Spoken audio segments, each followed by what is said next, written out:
Before we do that though, I wanna just laugh at Natty Forsyth and Jalen, because Natty Forsyth and Jalen aren't too fucking happy with me, but I don't really understand it, and they're making some pretty serious I actually have allegations against me too, like from these people. Look at this shit. Are their DMs public? Yeah, they are. We've gone over them on stream before, but to be honest, just send them can somebody send me Natty Forsyth and Jalen's DMs again? I wanna just laugh at them. But before we do that, what the fuck is going on here? Natty Forsyth, the pinnacle of terminally online. Listen right here, ladies and gentlemen. I am under attack for an objectively correct take. So I said yesterday, there is literally nothing more important to the future of the country than freedom of speech. Twitter is literally more important than world hunger. Not a joke. It's where all the news and global discourse breaks. Now, I tweeted this, and for some reason, people were trying to defend me, but they were defending me because they were like, oh, Augie's posting bait, and Natty Forsyth took the bait. No, hello? This is not bait, guys. What do you mean?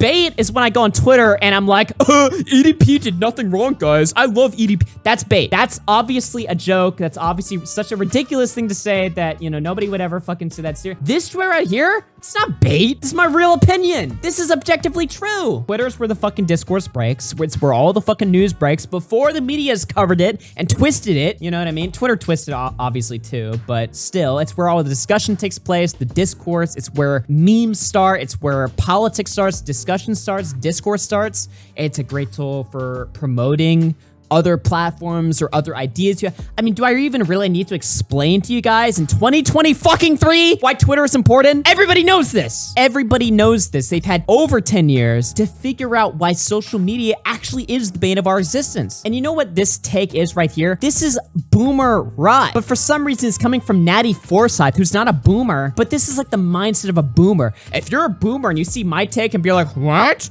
World hunger, that's way more.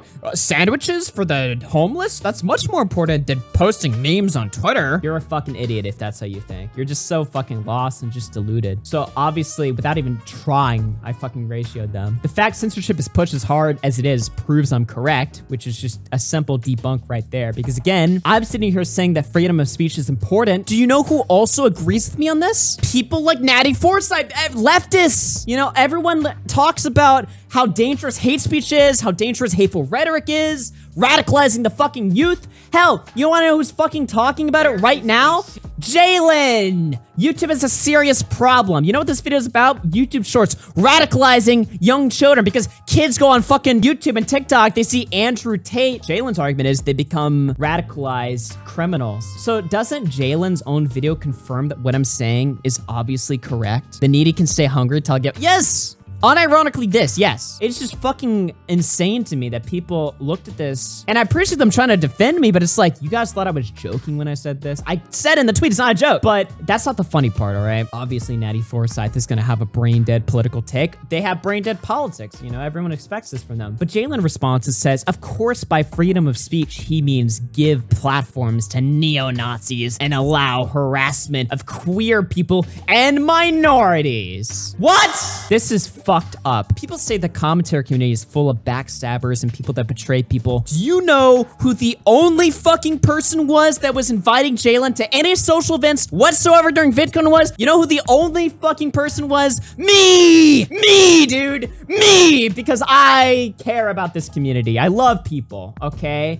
And to sit here and read this shit 7 months later, now all of a sudden, I'm a neo-Nazi who's harming minorities. What the fuck, dude? There's just no fucking loyalty amongst these people. I try to reach out, be a good person, extend a reaching hand to these people, and they spit on it. Because I'm a Christian. I'm all about promoting love speech and stuff like this. I promote love to fucking everybody. And this is how I'm treated. People twist it into the opposite. But also on top of this, not only was Jalen talking shit about me, everybody, whenever there's a tweet that calls me out, this is the funniest part. Whenever there's a fucking tweet that calls me out, nobody else would even invite Jalen. Yeah, exactly. Except for good old Augie. Whenever somebody makes a tweet calling me out, my favorite phenomenon always takes place, right? Where people that I recently talked shit about will congregate into the replies and just mold about me. You know what I mean? They'll just fucking cry about me. This happens all the fucking time. And not only was Jalen in there, fucking Olivia Olivia Wang was in there, dude. Look at this shit right here. Olivia Wang, the whore who cheated on Boblast. You guys want to talk about cheating or whatever? Olivia Wang, the fucking whore who will quite literally suck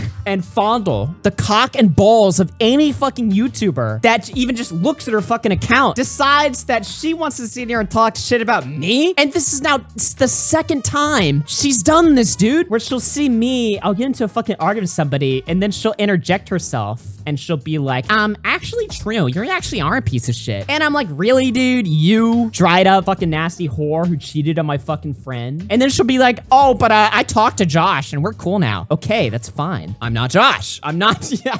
I don't like you. I don't fucking like you. I don't want to be cool with you. I don't fucking want to interact with you positively. You know what I mean? Like, I don't fucking like you, right? So she replies to fucking Jalen. She's just like, oh, this is such a spot on fucking take or whatever. It's like, really? You're gonna fucking come out of the woodwork? But going back to Jalen apparently, so Nick Fuentes got unbanned from Twitter yesterday, and that was like the worst thing ever for fucking Jalen. That was like the worst day ever. So Jalen is making all these fucking tweets talking about, you know, Nick Fuentes. Jalen even made this one tweet talking about why Nick Fuentes needs to go, but she censored like the @ of Nick's account. It's like, everybody knows what do you think you're doing here? But apparently, so Nick Fuentes did a Twitter space last night, and Jalen noticed that a lot of people from the commentary community were listening to the Twitter space, so they started individually DMing people and asking them, why are you following a neo-Nazi? What the fuck? And so the person just says like, I just follow multiple people who have different political beliefs. Like, don't tell me who to follow. So then they ask, how many people have you DM'd about this? This is fucking hilarious. So they start laughing at Jalen's face, and then Jalen responds, only the ones engaging with this content. Why, as you joining the Twitter space of a neo-Nazi seems like you support his ideals enough to enjoy his content. Holy shit, boys. This is just... It's one thing to make some little gay virtue signaling tweet publicly about it, because it's like, whatever. That's your ideas. You're allowed to fucking say them out loud, even if it just looks stupid and insane and unhinged. But to individually DM people, it's like, what? So the person responds and says, because it was his first one back, and literally like 20 other people I followed were in there too. So Jalen's like fucking having a fucking panic attack over people joining Nick Fuentes' Twitter space. And now they're making videos talk about why YouTube Shorts is like the #1 problem in the fucking world. Now, I've always been the most fucking charitable person in the world towards Jalen. I've never been transphobic. I've never fucking said anything. I don't even make those jokes, all right? Listen, I'm a good person, all right, guys? So let's just watch the video. Recently, YouTube has really been pushing their competitor to TikTok, YouTube Shorts, even rolling out monetization for Shorts and offering... Already going for the money. That's how all leftists think, by the way. They always gun for the fucking money. That is what they're most threatened by. They're already gunning for the money. So now Jalen's seeing like, oh, YouTube's gonna monetize Shorts now. That means Andrew Tate's gonna make a ton of money. And Nico, fuck! With his creators, which is much more than what TikTok was offering.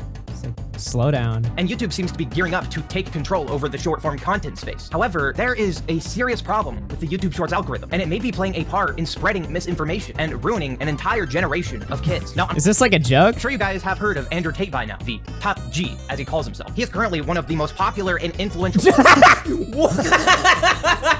Oh my god, dude. Andrew Tate, Mr. Beast, Jesus. I've heard Andrew Tate brag a lot about how he's more Googled than Donald Trump. I've never seen this comparison before. On the internet right now. And it looks like YouTube Shorts may be playing a crucial role in Andrew Tate's success. On the surface, Andrew Tate appears to just be a self-help guru that gives good advice to young men. He's very rich, successful, has lots of women, which is everything a young guy would want, right? However, he uses that fact to take advantage of young men and spread some very harmful ideas and messaging about women.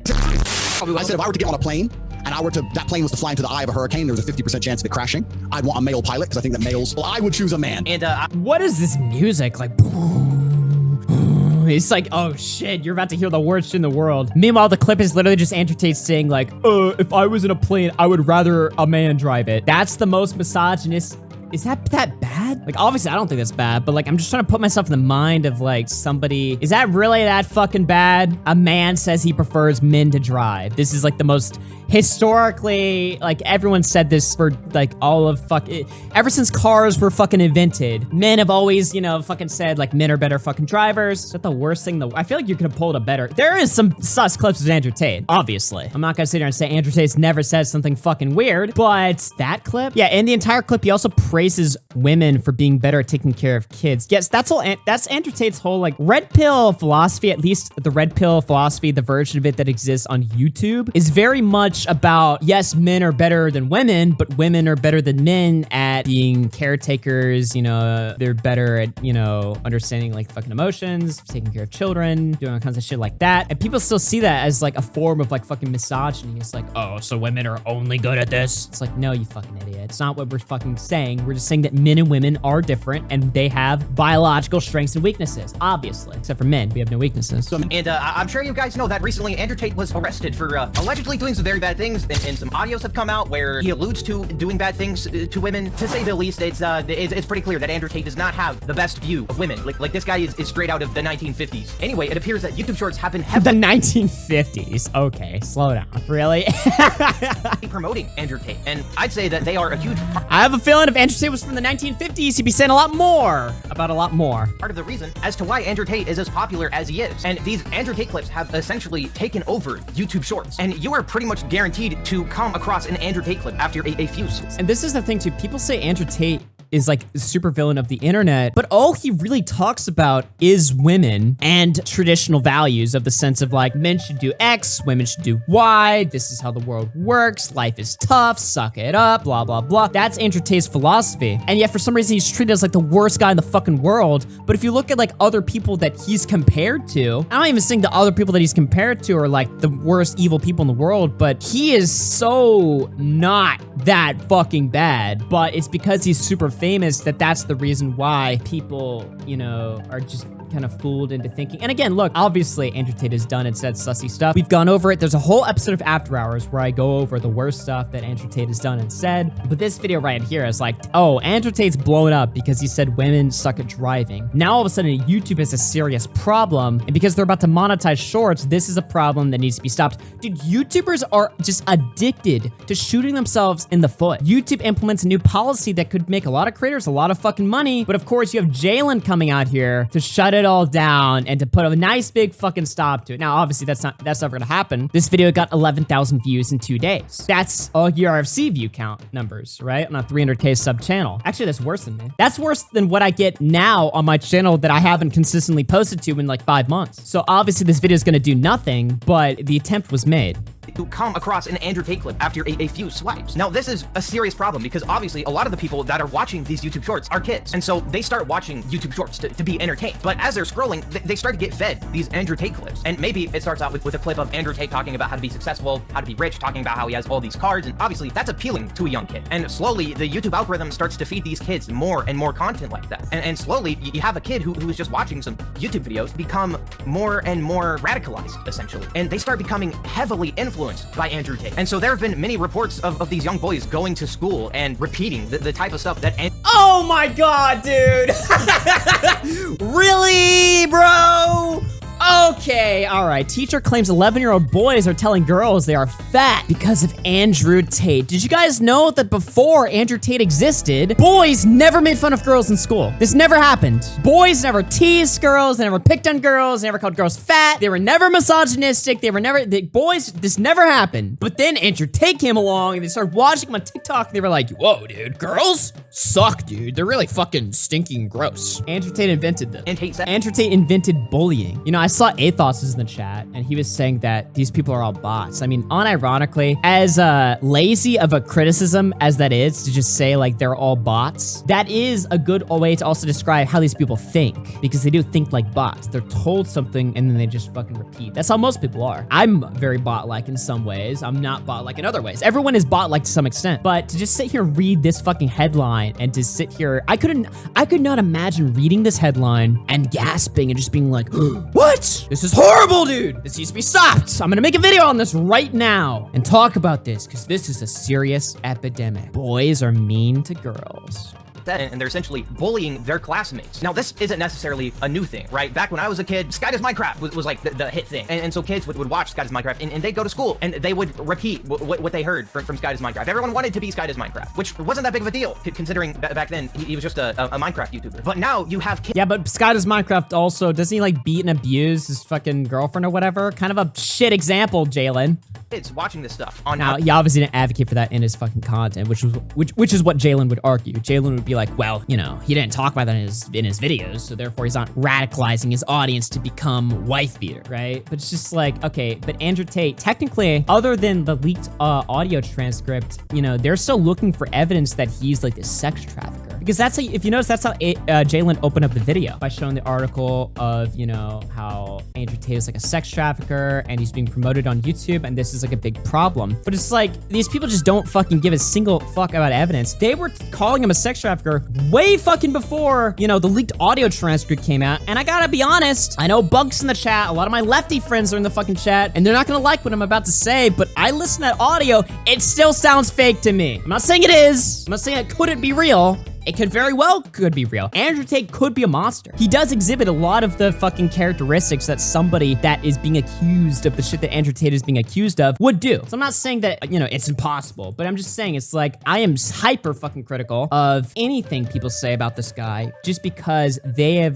propositioned this guy as a Hitler-like figure. And whenever people do that, I become automatically hyper suspicious of what's going on there, what the motive is, what's happening. At the same time, that's also a convenient excuse for Andrew Tate because he can just say the Matrix is attacking me, they're framing me, and then he can get away with some potentially fucked up crimes that he may or may not have committed. So it's a double-edged sword, right? Because this whole Matrix thing that he started, there's elements of truth to it, obviously. At the same time, it's very easy for somebody to latch themselves on to the Matrix theory to use it as a way to get away with their devious crimes. You saw Logan Paul do this, for instance, right? As soon as Logan Paul was getting all this shit, you know, the CoffeeZilla investigation came out, Logan Paul's getting all this shit, CoffeeZilla wasn't going on his podcast, everybody was hating him, he killed his fucking pig, everything in Logan Paul's life was just falling apart. What did he start saying? The Matrix is after me, and it's because I attacked Christ or whatever. Do you think Logan Paul cares about Christ? Maybe. That would be amazing. But when he's saying all this stuff about the Matrix, when he spent an entire year shitting on all of these ideas, I tend to press X to doubt on that one. It's a very convenient excuse that these people have created that is buried in truth. It's a very genius excuse, actually. So when I talk about the Matrix, understand that I'm fully aware of the possibility people can use that to fucking lie. No shit, dipshit. That's the other thing that sucks too about getting into arguments with people, especially fucking leftists. This is the most cancerous part about getting into arguments with leftists. Whenever you get into an argument with a leftist, they will always bring up some shit that's like, no fucking shit.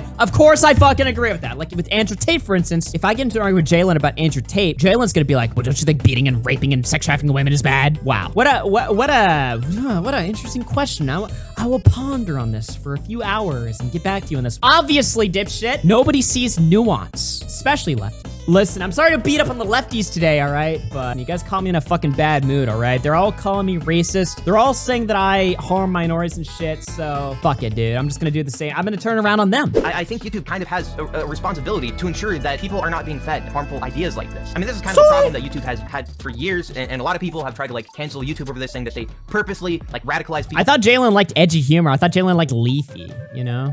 Well, I don't think that is the case. I think it's just a symptom of the algorithm, right? Because you watch a video, right? And YouTube's algorithm is a Also, it goes without saying, everybody already knows this about Jalen, but they literally tell people to kill themselves, call people N's, F's, all kinds of shit. Recently, too, not just the old shit. People always spam all the old shit when Jalen was like 12 in Minecraft, calling somebody the N-word. It's like, no, they've done that recently, too. It's like publicly, they're an SJW ally, but privately, they're just as fucking insane as we are publicly, but they get to get away with it. Essentially geared to start shoving that content down your throat because it's what you like. But since YouTube Shorts is so new, they haven't really had time to refine it as much as they have YouTube. Anyway, yeah, that is the problem with YouTube Shorts. If you want to watch another video kind of like this, I made a video talking about how Chris from Mr. Beast is getting a lot of hate because he started changing how he was dressing. People on TikTok were Mr. Beast homophobic fan base. Wow, incredible stuff right there. Jalen's exact problem wrapped up in one screenshot. Jalen says, it is a bad principle to be edgy in edgy spaces and not edgy in non-edgy spaces. People call me a hypocrite for this, but like, obviously, if I'm in the commentary community and being edgy, it is the norm to be edgy. But I'm not going to join the Hello Kitty community. Bad example! I'm not going to join the Hello Kitty community and post 9/11 memes. Someone says, you can be edgy, you just lose the ability to complain about edgy jokes towards you or anybody else. Jalen says, transphobia isn't edgy jokes. People say this all the time. It's like, bigotry isn't edgy humor. It's like, what can we both?